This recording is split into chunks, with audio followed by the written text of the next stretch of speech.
of December, which is the last month of 2021.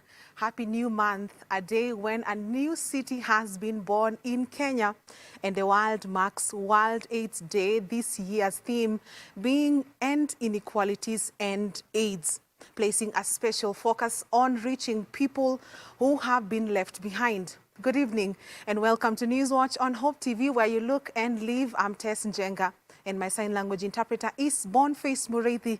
Let us get you briefed on the day's stories. President Uhuru Kenyatta has conferred city status on Nakuru town, making it Kenya's fourth city after Nairobi, Mombasa and Kisumu. The award of the city charter to Nakuru at a colorful event attended by several national and local leaders, among them former Prime Minister Raila Odinga, followed a legislative process as outlined in the Urban Areas and Cities Act of 2011. Speaking shortly after signing the handing over the conferment documents to Nakuru Governor Lee Kinyanjui, the president challenged Nakuru city residents to take advantage of the opportunities that will be brought by the new status to improve their well-being. He said Nakuru's elevation was a demonstration of the success of devolution and the collaboration between national and county governments in the delivery of public services, urging the new city residents to maintain peace as the political season approaches. Handing over to the governor. Makofi jameni. Hiyo ndio logo ya city status. Mengi tumeweza kutimiza katika Kenya. Uko na walkie-talkie? Na mengi ambaye tunaendelea kuyatenda hata kwa mji huu wetu sasa, mji mkuu, the city of Nakuru. Tunataka kuwaletea maji vile tumeweka Nairobi. Ndio wananchi wetu wasiwe wanataabika kusema wanaishi kwa city lakini mtu hana maji kwake nyumbani. Na ndivyo tunajenga maborehole hapa karibu 50 na mpangilio mwingine ambao tuko nao na wafadhili wa KFW ambao utahakikisha ya kwamba mji huu wa Nakuru utakuwa na maji ya kutosha. Tunaelewana? Mumesikia mambo ya viwanja vya ndege, mumesikia ya kwamba tunaenda kwa PPP kutoa barabara kutoka Nairobi kuipeleka Mau Summit. Hiyo barabara wakati wa kujenga ni kazi kwa vijana wetu. Sehemu kubwa ambayo hiyo barabara inatembea ni Nakuru County. Used to be the headquarter of farming in this country. It's where the settlers came and made their capital. And that's why the Kenya Farmers Association was headquartered here. It was headquarter of a very rich region of this country, which was actually feeding the country and also supplying excess to other countries outside in the region and also internationally. Nakuru now has grown and is growing. Recently, UNESCO enlisted Nakuru among 49 global cities in the Creative Cities Network. This is a good platform that will help us to preserve our culture for posterity. And on this, I want to thank all the people who have participated in that cultural renaissance that we began about 3 years. And the recognition by UNESCO is just but part of that bigger conversation that we have started. 2022 election aspirants will not be allowed to participate in fundraisers from December 9th. The Independent Electoral and Boundaries Commission, IEBC Chairperson Wafula Chebukati, while appearing before the Senate Justice and Legal Affairs Committee, JLAC, said this is in line with the Commission's efforts to curb aspirants from influencing voters by donating funds or monies for support. Chebukati has also clarified that a total of 89 political parties have submitted their revised nomination rules in line with guidelines set out by the Commission, and is also in the process of reviewing resubmitted political parties' nomination rules. Dickens Luvanda has more. Effective December 9th, all August 9th, 2022 election political aspirants will have to stop attending or donating funds in fundraisers if they indeed want to be cleared by the electoral agency, the IEBC. 9 billion shillings. The agency chairman Wafula Chebukati has warned that 2022 election aspirants will not be allowed to participate in fundraisers from the said date, as the commission seeks to put to a stop cases of politicians seeking influence and support of voters by flashing monies and other donations in accordance with Section 26 of the IEBC Act. Chebukati appeared before the Senate Justice and Legal Affairs Committee JLAC on Wednesday to shed more light on IEBC's preparedness to run the 2022 election, noting that aspirants are, however, allowed to hold party or individual fundraisers for their campaigns. Chebukati's announcement is among key campaign regulation pronouncements set by the electoral agency ahead of the August 9, 2022 general election, with the campaign period set to officially kick off in May 2022. IEBC also says that it is in the process of reviewing resubmitted political parties' nomination rules and will roll out compliance certificates within 2 weeks. A total of 89 political parties have so far submitted their reviewed nomination rules in line with the guidelines set out by the Commission, while those which fail to realign their rules risk being locked out of the 2022 general election, according to Chebukati. The Commission had previously set October 18th as the deadline for submission of nomination rules, but the deadline period was extended to November 16th for non-compliant parties to resubmit their rules ahead of party primaries, which are expected to be conducted between January and May 26, 2022. Dickens Luvanda, Hope TV News Watch. Thank you, Dickens, for that report. Now, the Speaker of the Senate, Ken Lusaka, has reinstated Isaac Mwaura to the upper house following a ruling by the High Court that nullified his expulsion from the Jubilee Party. In his ruling, Judge Joseph Sargent stated that the due process of expelling Mwaura from the party was not followed, hence declaring the decision by the party as illegal. Our very own Kennedy Kimani has more on this story.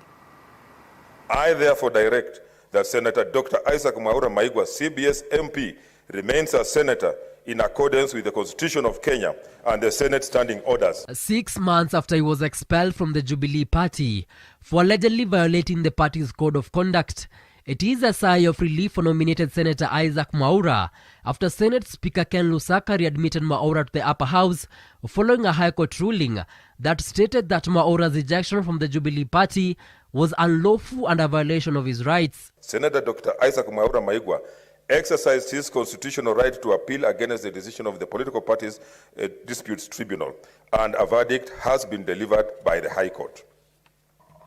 My role in this matter, therefore, is to abide by the decision of the High Court, as Office of the Speaker has no interest in the direction or inferences that the concerned parties would take on the matter. In this instance, the role of the Office of the Speaker is limited to receipt of the judgment, analyzing its contents, and where it concerns this office, implement its findings. Mwaura was escorted to the chamber by Deputy President William Ruto's allies, led by Kipchumba Murkomen, who blamed the Jubilee Party of discrimination of its members. Out of sheer madness and total discrimination, the party picked the weakest, the ones that they realized that this one is a person with disability, this one can easily be preyed on, Mr. Speaker, this one is easy to get. And Mr. Speaker, when they did so, they also did with the women-nominated senators, Mr. Speaker, who survived by the court order of the political parties dispute tribunal.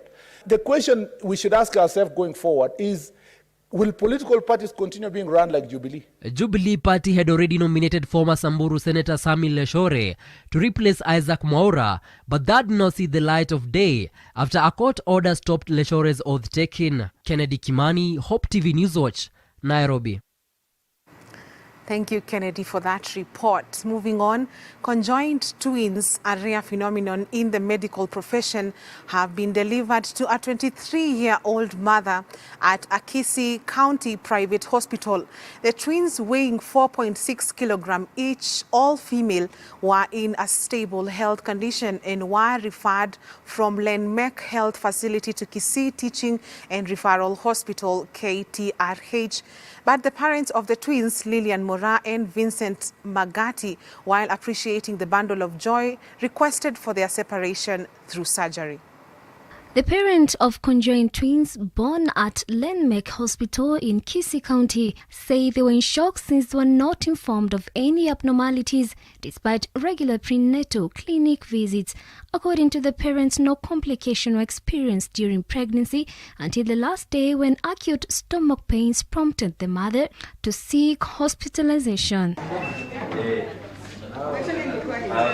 Nilipepa mimba vizuri. Sikujua kama ni mapacha. Kufika hosi ndio nikajua ni mapacha. But hayo mapacha hakuna shida kidogo. Naomba usaidizi. A pregnancy scan indicated she was heavy with twins, which were then delivered through a cesarean section operation. This is when they discovered they were inseparable. The parent who hoped the operation would be successful appealed for assistance from well-wishers, disclosing they had no formal employment and were resource-strapped. Mimi naomba Wakenya wenye wananiangalia wananiona kama wako na uwezo wa kunisaidia watanisaidia. Juu sina kitu kabisa. Sasa hiyo ndio kilio changu tu. Dr. Evans Monda, medical officer at the Kisii Teaching and Referral Hospital, confirmed the twins were in the unit awaiting transfer to Kenyatta National Hospital for specialized medication. He described their weight as birth as normal, saying they were in stable conditions. We have also arranged to transport and refer the children to Kenyatta National Hospital, where they'll be seen by the pediatricians who are surgeons there, to see whether the children will receive surgery services. The parents have requested that if it's possible, the children be separated so they're able to have them separate. According to them, sharing of critical organs such as the liver and pancreas might pose challenges in the separation. On multiple births, they observed they were not genetic, although they were common on the mother's side, whose explanation was yet to be established. Dolly Mirigi, Hope TV. Newswatch. Thank you, Dolly, for that moving report. We do hope that those twins are facilitated to be separated successfully. Let's move on. As the world observes 16 days of activism against gender-based violence, residents of Transmara East Sub-County have vowed to eradicate female genital mutilation, FGM, by the year 2022. The 16 days that kicked off on November 25th and ran until December 10th are to call for the prevention and elimination of violence against women and girls across the world.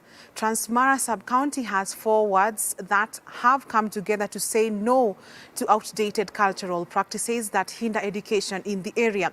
Here's Alice Diana with this story. Cases of female genital mutilation, FGM, that were common in Transmara Sub-County, Narok County, are slowly coming to an end as a result of the constituency collaborating with various stakeholders. Olomosani Location Chief Nicholas Mutai says they are working with the church to educate families on the importance of giving their girls a decent life by ensuring they complete the system of education. Chief Mutai reiterated that they have agreed with the community to arrest all perpetrators of FGM and ensure they go through the court process so that they can serve as a lesson to other members of the society. Visa vingi unasikia watoto wanaolewa mapema.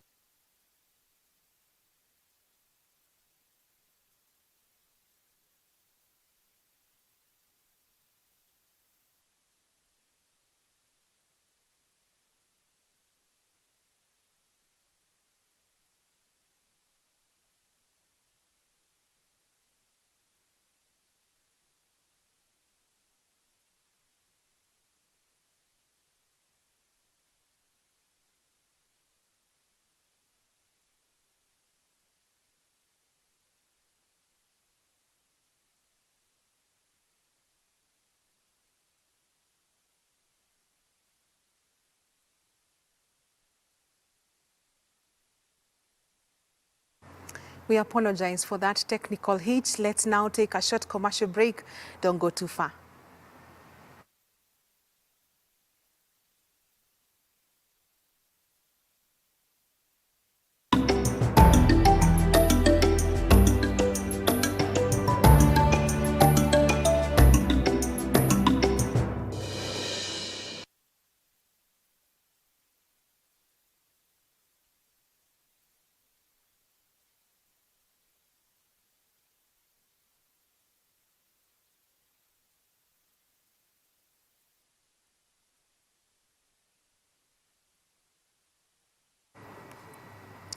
Let's revisit that story that we had just aired. As the world observes 16 days of activism against gender-based violence, residents of Transmara East Sub-County have vowed to eradicate female genital mutilation, FGM, by the year 2022. The 16 days that kicked off on November 25th and ran until December 10th are to call for the prevention and elimination of violence against women and girls across the world. Transmara Sub-County has 4 wards that have come together to say no to outdated cultural practices that hinder education in the area. Here is Alice Diana with that story.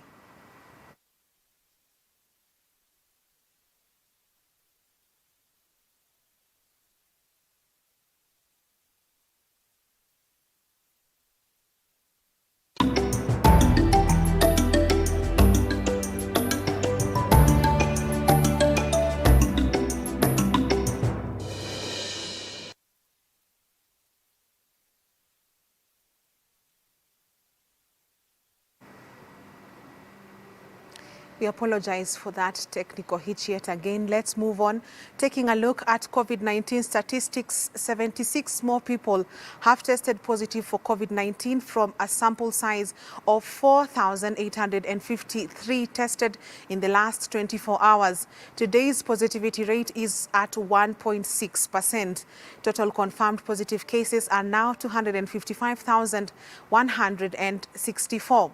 Meanwhile, 32 patients have recovered from the disease, bringing cumulative recoveries to 248,350. No deaths have been reported, leaving the cumulative deaths at 5,335. Over 7.1 million Kenyans have so far been vaccinated against COVID-19 across the country. According to the Ministry of Health, 4.4 million of them have been partially vaccinated, while those fully vaccinated are 2.7 million. Nairobi County has the highest number of people fully vaccinated at 27.6%.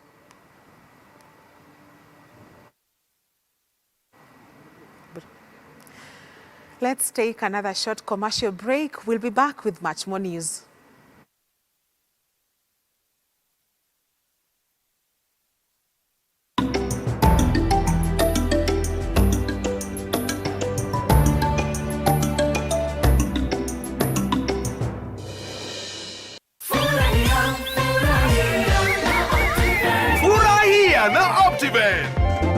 Dad! Gari mpya! Umetoa wapi gari mpya? Optiven wametusort. Optiven? Nunua any of our value-added properties ama redeem installment ya property yako. Kwa kila malipo ya 10,000 unapata 1 entry point kwenye draw ya Furahia na Optiven promotion. Airtime kushindaniwa kila siku, holiday kila wiki, shinda ploti na gari kila mwezi na grand prize ya Mercedes-Benz C180. Ni rahisi, buy ama redeem na ushinde na Furahia na Optiven.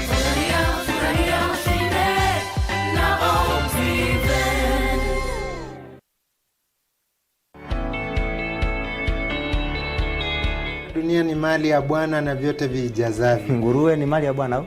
Ni mali ya Bwana. Bata ni mali ya Bwana. Ni mali. Wewe kula basi. Acha mambo mengi. Yesu ndiye njia. Muislamu yoyote ambaye anamkataa Yesu, kwanza sisi tunamjua ni kafiri. Bila huyu Yesu, mtu aendi kwa Baba. Ungana na walimu wa neno wanapochambua masuala tata katika Biblia, wakiyalinganisha na vitabu vingine vya kidini. Je, kuna ushahidi wowote Muhammad aliwahi ona Qur'ani? Na hii Qur'ani muliitoa wapi? Halo? Piga simu moja kwa moja na pia uchangie kupitia SMS na Facebook. Itawezekana kitabu cha Biblia ambaye mwanakiamini kuwa ni kitabu cha Mwenyezi Mungu ishindwe kumtabiri mtu ambaye ana wafuasi zaidi ya bilioni 100 duniani. Je, Muhammad amekufa ama yuko hai? Ungana nasi kila Jumamosi saa 2 hadi saa 4 ya usiku kwenye runinga uipendayo ya Hope TV.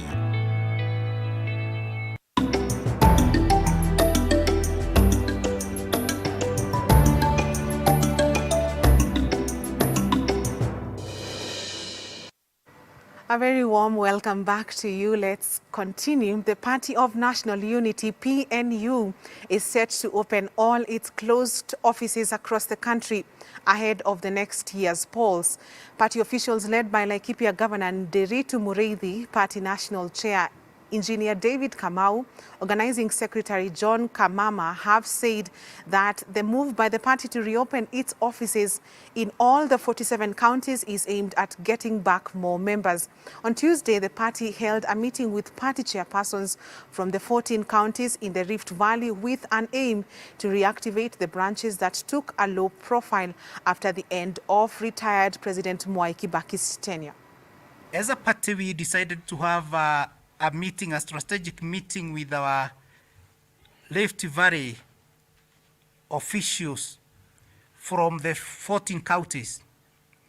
The main reason for this meeting is to also deliberate and communicate the message from our National Executive Council, how we want to work in order to prepare our members for the 22 general election. We are looking for registration of aspirants all over the country. We are also registering members of the party. We are also activating our branches and opening new ones.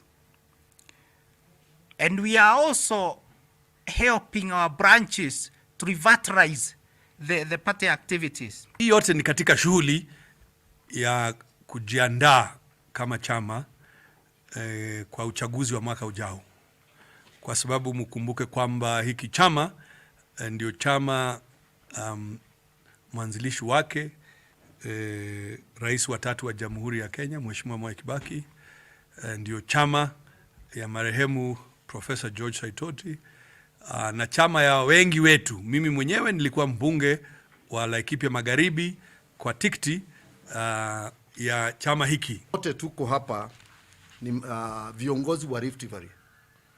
Na mwanzo kabisa tumekutana kama hiki chama ambacho kilileta katiba ya nchi hii, katiba ambayo imetuwezesha kukaa kwa amani na umoja.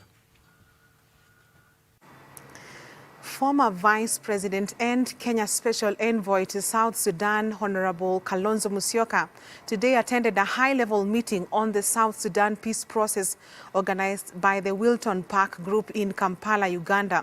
Kalonzo, while addressing the high-level meeting, said South Sudan, Ethiopia and Sudan play a critical role in the East African community and the IGAD.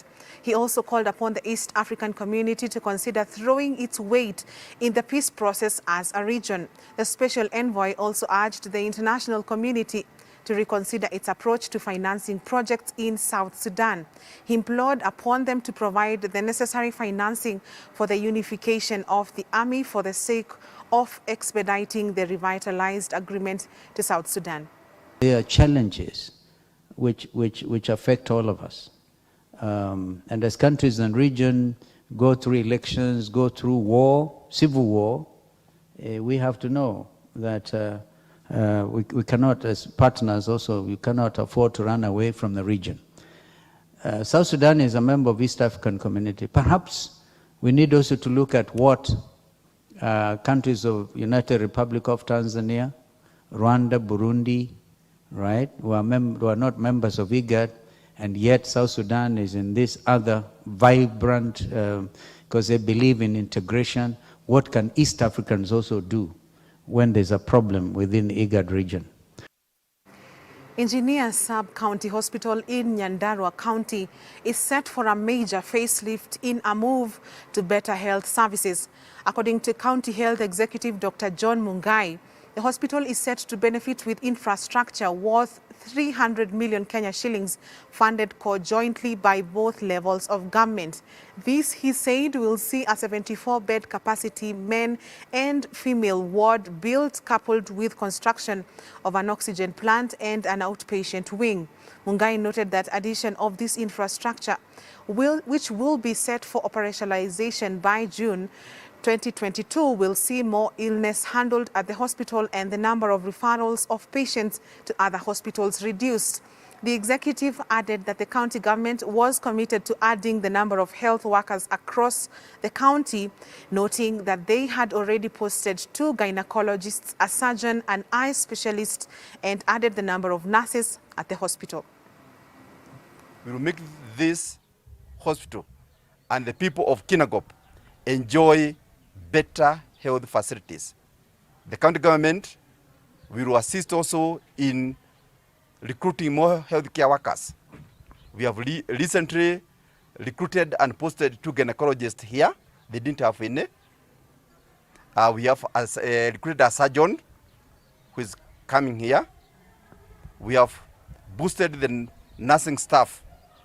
And we have also set up a dental unit which is operational with a dentist. We have recruited an eye care specialist, and we are going to enable them by giving them equipment so that they can start full eye care here. So those are among the many facilities that together with our partners, the Ministry of Health and the national government, that we are going to do to upgrade this hospital as promised by our governor during his manifesto and his campaigns in 2017. That he will give the people of Kinangop a better health facility up to level 5 status. A section of Murang'a residents have cited financial constraints as a major reason why they fail to seek medical attention in public and private health facilities. During a free medical camp which was held in Kambirwa Dispensary in Kiharu Sub-County on Wednesday, some locals claimed that they usually get much relief when well-wishers organize free medical camps since they get free treatment. The residents observed that at most times public medical facilities lack drugs, thus forcing them to buy prescribed drugs from chemists. Former legislator Jamlek Kamau, on his part, said the health sector needs to be given more resources so as to ensure people, especially in the grassroots, get free treatment. Nimetoka Kongoine kukuja kutibiwa, mtoto wangu alikuwa na macho, anaumwa sehemu za macho. Nimeenda Murang'a nikaandikiwa dawa, nikaambiwa wakaniandikia dawa lakini pesa sikuwa nazo, so nikakuja nikasaidiwa hapa kwa Jamlik.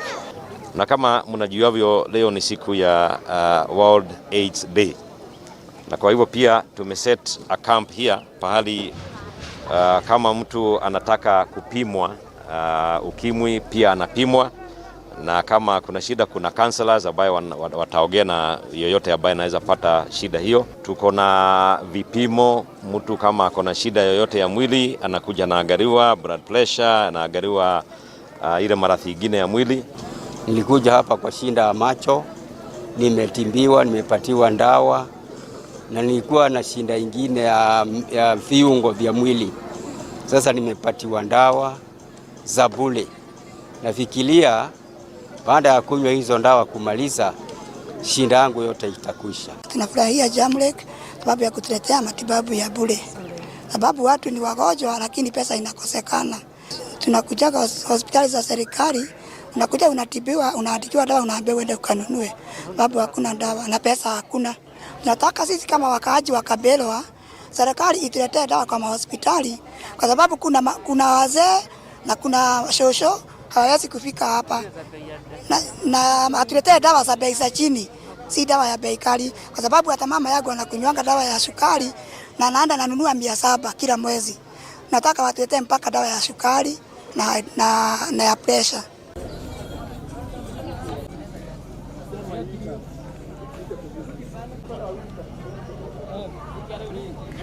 Let's now take a look at international news.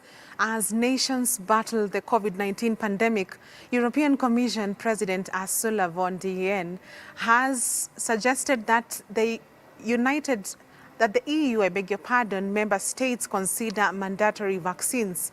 She said such measures are required due to the emergence of the Omicron variant. A total of 22 cases of the new Omicron variant has been confirmed in the UK so far. 13 in England and 9 in Scotland. Health Secretary Sajid Javid has urged people to be sensible around Christmas parties and consider taking rapid tests. The chief executive of the UK Health Security Agency says it is very likely more Omicron cases will be confirmed over the coming days. I think it's very important that we continue to give the message that the current vaccines provide protection, and we need to ensure that those who are eligible for boosting get the booster doses. At the same time, we need to prepare in case there is a need to change the current vaccines, and that's work that the companies will do. The target that we've set ourselves is to offer a booster to everyone eligible by the end of January. And as with the first jabs, we'll be working through people by age group, going down in 5-year bands, because it's vital that the older and the more clinically vulnerable get that added protection first. Back into Africa, at least 29 people died in North Nigeria after a boat capsized in a river. Most of the victims were school pupils aged between 6 and 12 who were traveling to a religious event. Police say 7 survivors have been taken to a hospital as search and rescue operations continue. The cause of the capsize is unclear, but previous accidents have been blamed on overloading and poor maintenance. There is also a lack of proper regulations to ensure the safety of passengers. The vessel was carrying more than 50 people from the village of Badao to the town of Egwai when it capsized. Just 2 weeks ago, at least 7 girls drowned when a boat overturned in neighboring Jigawa State, while in May, more than 100 people died in Kebbi State in a similar accident. To the U.S., a 15-year-old has killed 3 fellow students and injured 8 others, including a teacher, in a high school shooting in the U.S. state of Michigan. The victims have been named as Stat Meyer, 16, Madison Baldwin, 17, and Hannah St. Juliana, 14. Officials say they do not know whether they were targeted. Police allege the suspect, a pupil at the school, used a handgun that his father had bought on Friday. U.S. President Joe Biden has offered his condolences to the families affected by the fatal Detroit school shooting.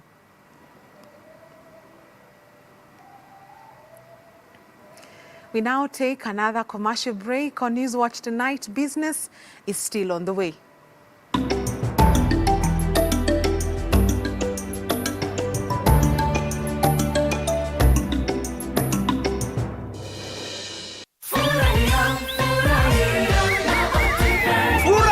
Na Optiven. Dad! Gari mpya! Umetoa wapi gari mpya? Optiven wametusort. Optiven?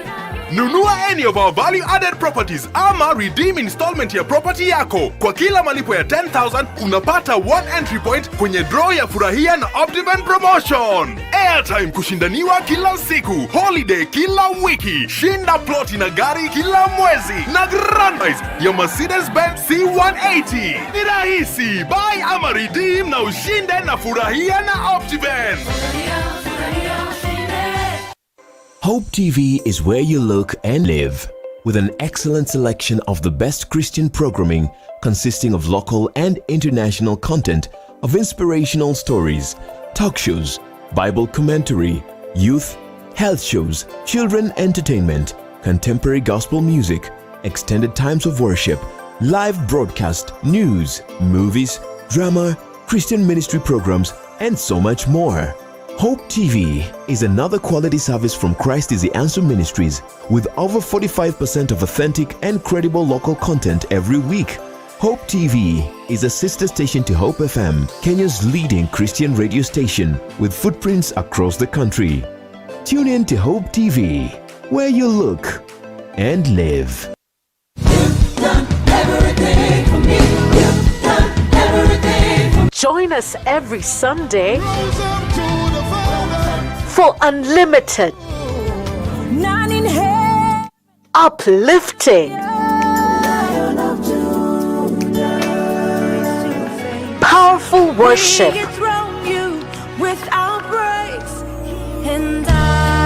Only on Extended Worship.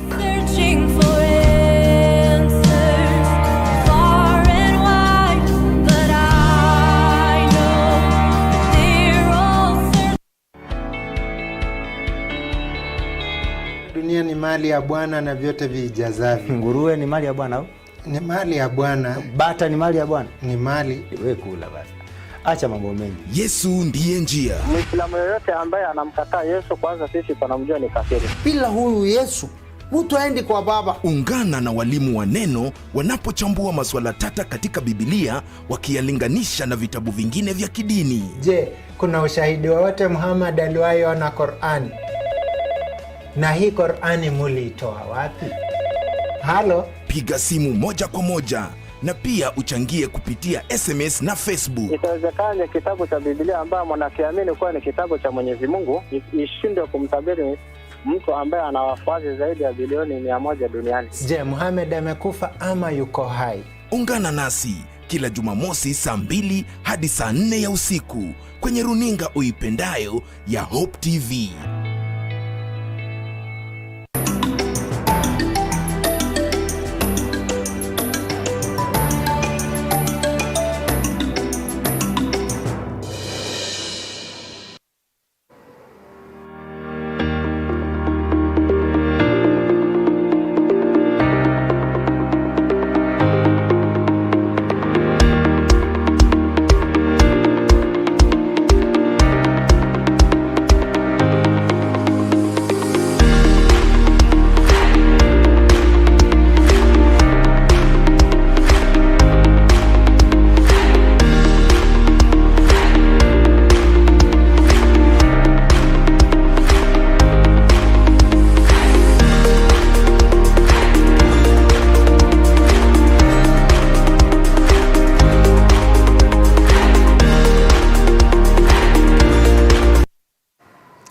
Let's continue with business. Tea farmers in Embu have resolved to withdraw all cases in court to pave the way for the implementation of tea regulations and reforms. Speaking during their annual general meeting, the farmers said they did not take any case to court and that few individuals who were opposed to reforms went to court. The farmers alleged that the KTDA directors were not satisfied with the reforms in order to continue exploiting farmers. While touring the Rukuriri tea factory 2 months ago, Munya urged the farmers, with the help of their factory directors, to withdraw the cases to allow the implementation of reforms. Tumeamua tutoe kesi kotini kwa sababu hizi reforms ama matengenezo ya serikali ambayo inatengeneza tumeona kuna faida nyingi. Kwanza tulikuwa hapo mbeleni tunakula shilingi 16 kwa mwezi na sasa tunakula 21. Vile vile ununuzi wa sai na bei yake imeenda juu, kwa maana tulikuwa wakati ule ilikuwa inatoka $2 lakini sasa ni $3 kwenda juu. Kwa hivyo tunaona haya mapandiriko imetufaidi kama wakulima. Tutafungua logistic center ambayo manjani yote itakuwa inawekwa Nairobi, hata ikitoka factory zote. Mnunuzi tu atakuwa anapelekewa sambo. Akipata sambo aone ni manjani ya factory gani atanunua. Hiyo sasa ndio itakuwa inateremshwa na SGR mpaka Mombasa ndio aweze kwenda nayo. Pan-African Housing Development Financial Shelter Afrique has won the Africa's Best Real Estate Finance Company Award for the year 2021. The award, conferred by the London-based Capital Finance International CFI, is in recognition of the company's contribution towards financing affordable housing projects across Africa. In its submission, the CFI judging panel lauded Shelter Afrique for its efforts to bring to the forefront the affordable housing agenda across Africa and the organization's determination to source for funding for development of affordable housing in the continent. Shelter Afrique's Group Managing Director and Chief Executive Officer Andrew Chimponda welcomed the award, noting that the company will continue focusing more on the provision of affordable housing as its key priority. This is a testament that the board, the strategy they've approved, is having an impact. This is a testament that the executives and the staff are very much aligned in the execution of the board-approved strategy, and it's now bearing shape. It's now getting the recognition it needs. There's a lot more to be done, yes, but I believe that such awards, like being the best real estate financier in Africa, it just goes towards motivating us to be focused more on the delivery of a low-cost housing, which is really the center part of our mandate. Shelter Afrique wants to be the preeminent provider of financial solutions, research solutions, and advisory solutions that are geared towards addressing, we believe, a crisis in terms of the housing industry. And we do this through public-private partnerships in order to achieve sustainable development impact.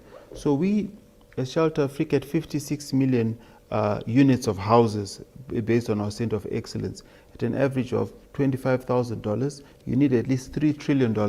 So Shelter Afrique has to work with strategic partners through public-private partnerships for us to be able to make a meaningful dent in terms of reducing the crisis of housing.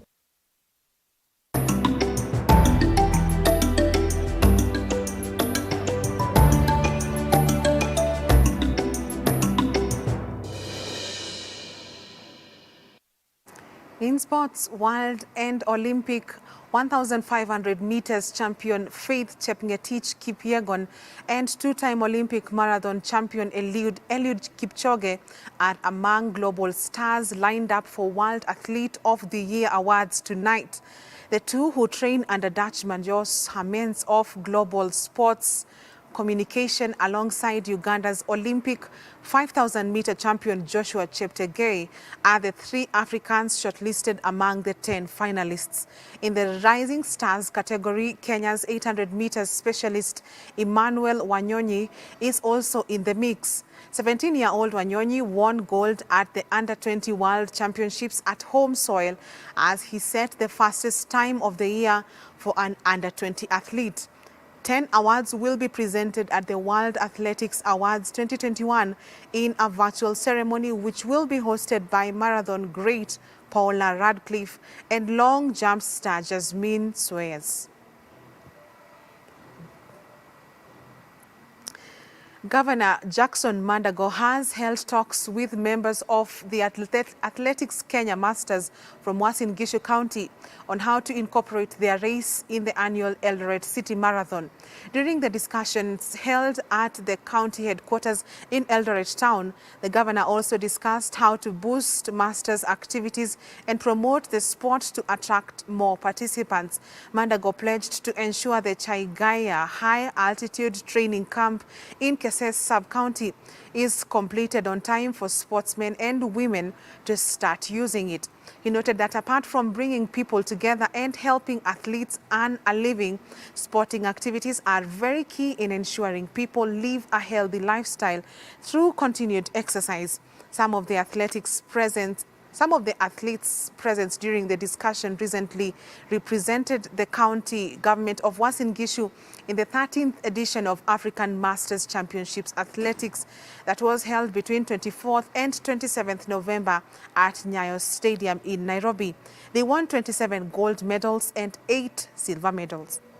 Age is not barrier in athletics. Mtu wa kwanza kuregister Masters alikuwa mahali najolea hapa Eldoret. So nilipoelezea nikamwambia kwamba sisi ndio mama ya Masters. Na wakati tumeenda kule Australia nakumbuka niliwaambia kwamba kuna watu hata wazee zaidi. Hapa hata hakuna wazee. Watu wa 98 wanakimbia. Kwa hivyo bado tuko na nafasi na tunaamini bwana gavana tutaendelea kuinua hii county kwa maana sisi ndio mama ya Masters. The most interesting thing about Masters, huyu amesema, and what I like the most is the health benefit. The health benefit unataka kwa being fit, kwa kukimbia, or participating in any sport, supersedes everything else. Na ndio unaona katika kaunti hii tulianza maneno ya footpath. Kwa sababu sisi tumesafiri nje, tumeona pedestrians wanatoa mali yao. So that if you want to exercise, you exercise when your mind is on exercise. You are not worried kuna gari itakugonga. Hapa sasa zamani watu walikuwa wanahangaika si magari, si pikipiki, si baiskeli nini. But now, even people who exercise around have a place on our footpaths to exercise. And this is where we conclude Newswatch tonight. On behalf of the team, thank you for watching and for your precious company. I'm Tess Njenga and my sign language interpreter is Boniface Mureithi. We wish you a good night. See you tomorrow, God willing. We leave you with the weather forecast.